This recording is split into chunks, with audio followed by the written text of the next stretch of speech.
that round, then damn it, you got to say long night for us. Yeah, it has been a long one. We've been calling a lot of fights, and we've been under these hot lights, but we're not gonna melt. We will not melt. We never melt. No, we don't melt. We don't melt.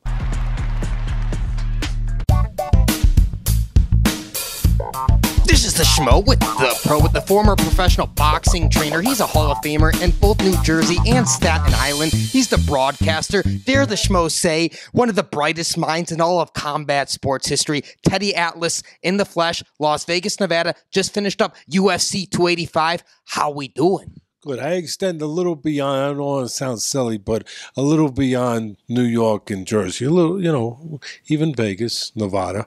Go a little.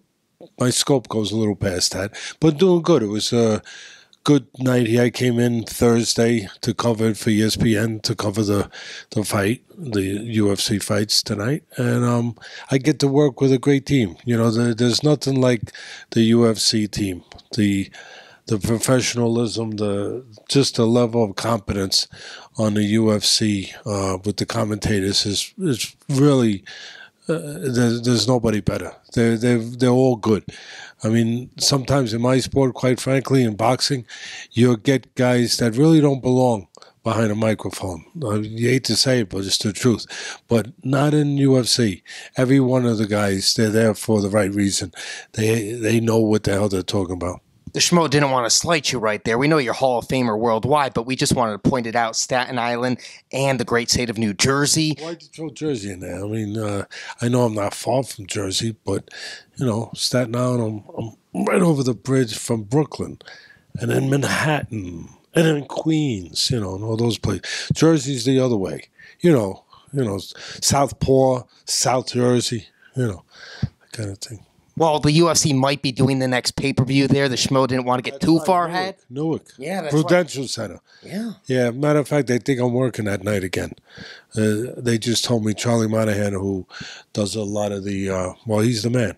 He's the man with the directing and producing. And there's a few other guys that are good too. But he's the main guy over there putting everything, on this camera thing. And he just told me tonight, looks like I'll be working there. So, I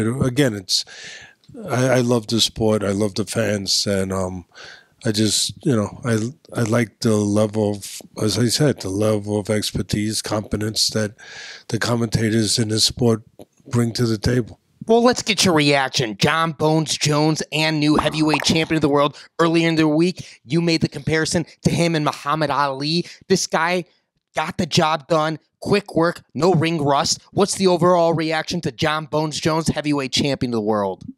Listen, you could say he had the right guy in front of him, but, he can't take anything away from a guy like Jon Jones. One of his greatest strengths is just the fact that he believes he can't get beaten. He carries that presence. He carries that power, that force into the ring with him, into the octagon with him. He really does. I mean, we understand how athletic he is. He comes from a family of, the gene pool is through the roof. Two brothers that play in the NFL at high levels. But so we understand the athleticism, but the mental side, I always talk about that in my sport. 75% of it is upstairs, the mental side. It's hard to beat a guy who just, damn it, he believes that he can't get beat. Just believes he can't get beat. But things, again, taking nothing away, but it lined up pretty damn good for him because at the end of the day, as difficult a task as it was, where you're away 3 years and your athleticism has to be affected. It has to be. But at the end of the day, you could look at a lot of things. But he's mentally tougher than Gane. And look, I don't want to kick a guy that's down, that just got defeated the way Gane did. But for me, in my business, it showed that he's just mentally superior. And also the stage. There's something to be said about, guys that can handle the hot lights. These lights get hot sometimes. And some guys get melted by them. And Jones has been on that stage. He's been under those lights before. And again, athleticism, talent, physical strength aside, you have to be able to handle the moment. Gane really never had any preparation. He hasn't been around that long, and he hasn't had really the opportunities to get used to those hot lights, to be on the kind of stage that Jon Jones has been on many, many times. And I think that it was at play a little bit. I think that it affected him. I think that he did get melted a little bit by the moment. He made a mistake. He threw a punch. He fell in, and he let Jones get his hands on him. And, that was all she wrote. I always talk about in boxing that the most important part of it is the battle of geography. Who gets the geography in the ring, in this case in the octagon, that they need to best use their skill sets. And I think everyone knew that Jones wanted to get his hands on him. He wanted to get him to the mat where he could be superior there. And he got his hands on him. He got to the mat. And again, that was about it. Wasted no time there, but let the Schmo ask you this. What we love about the UFC is the best always fight the best. The heavyweight champion of the world was Francis Ngannou. Him and the UFC parted ways. He's no longer technically the baddest man in the world in the eyes of the UFC because it's now Jon Bones Jones. Teddy Atlas, do you see a world where we have to see a Jon Jones versus Francis Ngannou to decide who truly is the baddest man in the world in mixed martial arts? Will there be an asterisk there, or is Jon Bones Jones clearly the guy because he's in the UFC and he's the champion? No, he's the champion. Don't take that away from him. There's no asterisk. But, it would have been nice to see Ngannou in there with him tonight, quite frankly, because he is stronger mentally. Ngannou, and again, I'm not knocking Gane that, now that he's obviously got defeated in such a quick way and such a dominant way. And you feel for a guy like that. But the truth is the truth. Ngannou's stronger mentally. And he would have handled that moment a lot better. He wouldn't have gotten handled, again, the same word, as easily. And I'm not saying that it was a level of submission, but in life, there was always little levels of submission. They can be minute. They can be so, so small, almost incidental, where you don't notice them.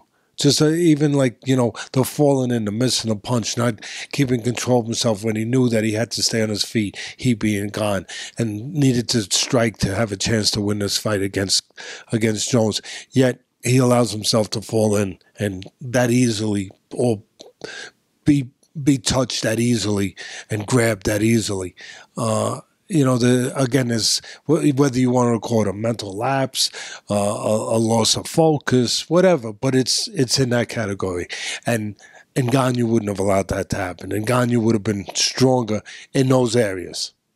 Let the Schmo ask you this. Valentina Shevchenko, the most dominant champion in the flyweight division for the females we've ever seen in the UFC. She lost tonight to Alexa Grasso. She got submitted in the 4th round. The ref made her stand up. What did you make of that situation? Because the Schmo hadn't seen that. We thought the stand-up was kind of early.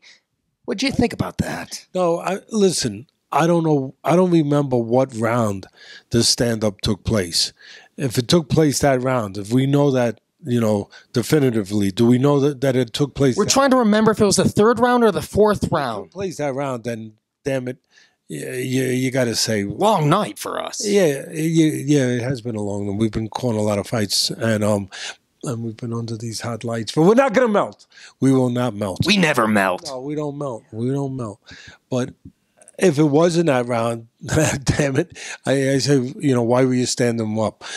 Because obviously, if they're not standing up, what we saw happen doesn't happen. That scenario doesn't take place. But you can't take anything away from Grasso. To the point, and I think I can parallel these points in a fair way, where we're talking about Gane mentally not being strong enough. Grasso's strong. So that gave her a chance, even with Valentina, the great champion that she is and that she's been. It gave Grasso a chance to always be able to have a chance to win because she is so mentally tough. Obviously, she's so good in the areas that she's good too, but she's so mentally tough. And that's the thing about the UFC that's different than my sport, I got to be honest, than boxing, is that on a regular basis, week to week, almost anyone has a chance to win. They could have 5 losses, 6 losses, 7 losses, 8 losses. It don't matter. Why? Because they've been through the fire. They've been forged.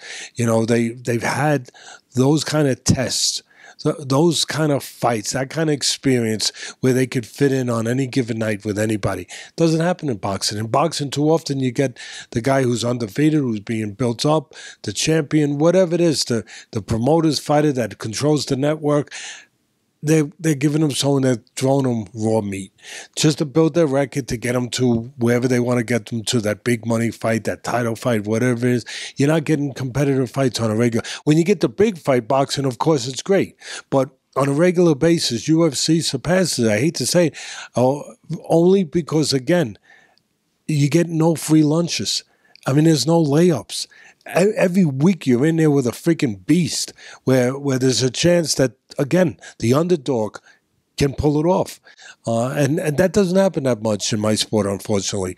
And that's one of the problems, that it doesn't happen frequently enough. But all the credit in the world to Grasso. Valentina made a mistake. And when you're fighting at that level of competition, you can't make mistakes. She made a mistake. She did the spinning back kick, and it missed. And Grasso immediately, jumped on her, saw that as her opportunity, capitalized on it, and then, of course, got her into the submission position. And now we have our first female champion from Mexico. Make that 3, because we have Yair Rodriguez, the interim at featherweight, Brandon Moreno, 3 champions in Mexico. Now the Schmo's got to ask you about your sport. We got to do it. Let's talk about Gervonta Tank Davis against Ryan Garcia in April. Finally, some huge fights, 136 pounds. How do you break that one down, Teddy? No, it's an interesting fight. Right now, you'd probably have to make Tank the favorite because of seasoning. Experience. He's been in there with the better opposition. He's had the better experience in his resume. He's a little bit more mature. He's a little older. They're both still young, but again, I use the same word I use to beginners. He's a little more seasoned, and he's very dangerous. It's the kind of fight that Ryan Garcia, and I love him, he can't make a mistake. There's no cushion for error. Not that Tank Davis could make mistakes, but he probably could make a mistake and survive it, where it's the kind of fight where if Garcia makes a mistake, it could be over, because he's that unforgiving a puncher, Tank Davis. He's that dangerous. And it's going to be very interesting. And really contrasting styles. You could make a little bit of an argument if you want to go back and say, Ali Frazier, where you have the boxer versus the guy coming forward, But Tank Davis is much more than just a slugger. Anybody who thinks he's just a good puncher, they're wrong. He's a very complete fighter. He's got a real good ring IQ. He knows how to do it. He can counter punch. He can go get you, fight inside, fight outside. He's defensively responsible. He's a really solid fighter. And the thing that I love about Ryan is he's still a work in progress. He's still getting better. I think he's just coming into his own. He's just maturing, mentally, physically. He's getting bigger, but he's just really starting to find out who he is.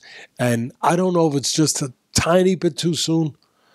I don't know. We're going to find out. Or the timing, he's going to rise to the occasion. The timing's right. But for him to win this fight, Ryan Garcia has to control the outside. He's got to use his jab. He's longer. He's taller. He's got to try to keep Davis at the end of his punches and make him pay for real estate. You want to come in 2 feet. Well, you're not going to charge dollars, but you're going to charge punches. That's going to cost you 3 punches. And then maintain that separation, that distance, without getting caught on the way out. And again, without allowing Tank to get into his wheelhouse in close where the short arm guy can put his hands on him. It should be an intriguing fight, a very interesting fight. I said it at the beginning. Again, Tank Davis, you could see him being the little favorite here because of the reasons I already gave you. But don't count out, Ryan, because Ryan believes he can win this fight. He's been calling for this fight. And there's a certain strength to that.